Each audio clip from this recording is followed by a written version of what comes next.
Okay बच्चों, question number 28 आपका इंतजार कर रहा है, हम सबका इंतजार कर रहा है। देखिए क्या कहता है, समझते हैं।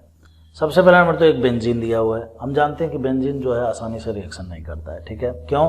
खुद इसमें इलेक्ट्रॉन डेंसिटी बहुत ज़्यादा है, पाई इलेक्ट्रॉन है, पाई इलेक्ट्रॉन का क्लाउड होता है, तो ये इलेक्ट्रॉन रिच है, मतलब एक हम बोल सकते हैं कि ये एक न्यूक्लियोफाइल के जैसा होता है, ठीक है। लेकिन इसके सामने अगर कोई इलेक्ट्रोफाइल आ जाए तो ये रिएक्शन करता है। अगर इसके सामने कोई इलेक्ट्रोफाइल आ जाए तो आपने पढ़ा होगा इलेक्ट्रोफिलिक एरोमेटिक सब्स्टिट्यूशन रिएक्शन। चलो कोई बात नहीं, तो देखते हैं कि इसके सामने मतलब इलेक्ट्रोफाइल है कि नहीं। देखिए यहाँ पर दिया हुआ है HCl दिया हुआ है ना, तो इसका मतलब ये है कि ये ऑक्सीजन जो है सबसे पहला नंबर इस H+ को ट्रैप करेगा। तो ट्रैप करेगा तो यहाँ से देखिए क्या बनाएगा, HC, मैंने इसको मैं CH2 ही लिख देता हूँ अगर आपको बुरा ना लगे तो। ये हो जाएगा OH और यहाँ पर पॉजिटिव चार्ज, और फिर जो है ये मतलब ऐसा हो जाएगा कि ये जो डबल बॉन्ड है, ये डबल बॉन्ड जो है इसके तरफ पोलराइज हो जाएगा। वैसे भी आप जानते हो कि ऑक्सीजन ज़्यादा इलेक्ट्रोनेगेटिव है तो ये बॉन्ड इधर खुल जाएगा। तो फाइनली जो है ये CH2+ और ये OH के जैसा बनेगा, ठीक है। ये इलेक्ट्रोफाइल मिल गया। अब देखिए क्या होने वाला है कि जब बेंजीन रिंग के सामने इस तरह का कोई इलेक्ट्रोफाइल दिखेगा OH, ठीक है, तो ये पाई क्लाउड इसके ऊपर क्या करता है, अटैक कर लेता है। और इलेक्ट्रोफिलिक सब्स्टिट्यूशन रिएक्शन जैसे होता है वो तो होता है, ये आप जानते ही होंगे, ठीक है। और फाइनली उसका जो प्रोडक्ट होता है उसमें इलेक्ट्रोफाइल डायरेक्ट जुड़ जाता है। तो ये देखिए CH2OH हो गया, ठीक है। अच्छा, अब क्या होने वाला है, अब देखिए यहाँ पर 2 मोल HCl लिया हुआ है, ठीक है। तो 2 मोल HCl लिखने के पीछे ये है कि फिर से ये जो ऑक्सीजन है ना, ये ऑक्सीजन क्या करता है, इस H+ के ऊपर अटैक करता है और अटैक करके H2O बनाएगा, और H2O एक अच्छा लिविंग ग्रुप है, लीव करेगा और यहाँ पर कार्बोकेटाइन बनाता है, ठीक है। तो सवाल उठता है कि कार्बोकेटाइन ही क्यों बना सर, ठीक है। तो कार्बोकेटाइन इसलिए बना, देखिए कोई भी चीज़ बनने से कोई दिक्कत नहीं है, मेन है कि बनने के बाद वो स्टेबल है कि नहीं, ये सबसे ज़्यादा इम्पोर्टेंट है। तो ये बेंजाइलिक केटाइन जो बना है, ये स्वाभाविक बात है, इसको बेंजीन रिंग से रेजोनेंस करने का मौका मिल रहा है। कहने का मतलब है कि इसको एक एक्स्ट्रा सपोर्ट है रेजोनेंस का, तो ये स्टेबल है, ये बन सकता है, ठीक है। चलिए, और भी बहुत अच्छी बात है।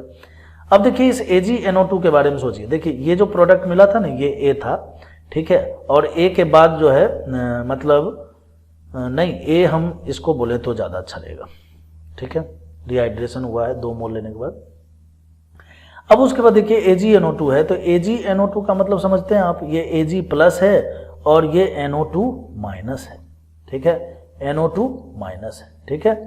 तो ये NO2 में नाइट्रोजन का जो निगेटिव चार्ज है ना, ये क्या करेगा, एज ए न्यूक्लियोफाइल इस CH2 के ऊपर अटैक करेगा, और अटैक करके अब आपको समझ में आ गया होगा कि क्या बनने वाला है, CH2NO2 बनेगा।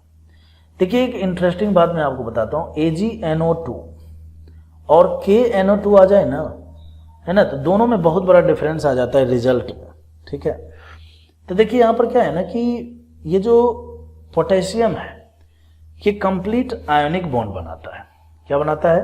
आयोनिक बॉन्ड बनाता है। तो वैसी स्थिति में यहाँ पर जो मतलब स्ट्रक्चर होता है वो K+ और O- होता है, और N डबल बॉन्ड O, ऐसा होता है स्ट्रक्चर। और इस वाले केस में क्या होता है, यहाँ पर ये Ag+, ठीक है, और ये N डबल बॉन्ड O, और यहाँ पर जो है ना कुछ ऐसे, मैंने ऐसे समझ लीजिए, इस तरह से आता है, ऐसा, ठीक है। तो ये जो नाइट्रोजन का जो लोन पेयर है ना, ठीक है, लोन पेयर है, यही इस कार्बोकेटाइन पर अटैक करता है। तो इस लोन पेयर को हमने नेगेटिव चार्ज के हिसाब से दर्शाया, क्योंकि नेगेटिव चार्ज जो होता है वो एक लोन पेयर का ही दूसरा रूप है, ठीक है।